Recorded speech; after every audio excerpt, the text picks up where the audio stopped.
రానున్న పార్లమెంట్ ఎన్నికల్లో బీఆర్ఎస్ పార్టీతో కలిసి పోటీ చేయాలని బీఎస్పీ రాష్ట్ర పార్టీ నిర్ణయించింది. మంగళవారం బీఆర్ఎస్ అధినేత కేసీఆర్ గారితో నందినగర్ నివాసంలో బీఎస్పీ రాష్ట్ర అధ్యక్షుడు ఆర్ఎస్ ప్రవీణ్ కుమార్, ఆ పార్టీ ప్రతినిధుల బృందంతో కలిసి జరిపిన చర్చల్లో ఈ మేరకు నిర్ణయం తీసుకున్నారు. పార్లమెంట్ ఎన్నికల నేపథ్యంలో ఇందుకు సంబంధించి సూత్రప్రాయంగా నిర్ణయం తీసుకున్నట్లు ఇరు పార్టీల అధ్యక్షులు ప్రకటించారు. ఇందుకు సంబంధించిన విధి విధానాలు త్వరలోనే ఖరారు కానున్నాయి.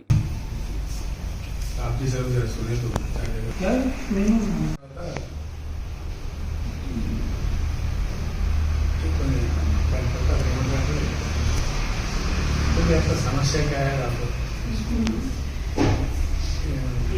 टाइम लगता है इसके लिए, घंटा तो लगेगा।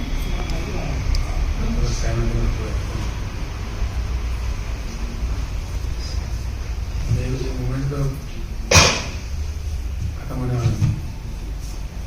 आप जी सर जरा सुने तो क्या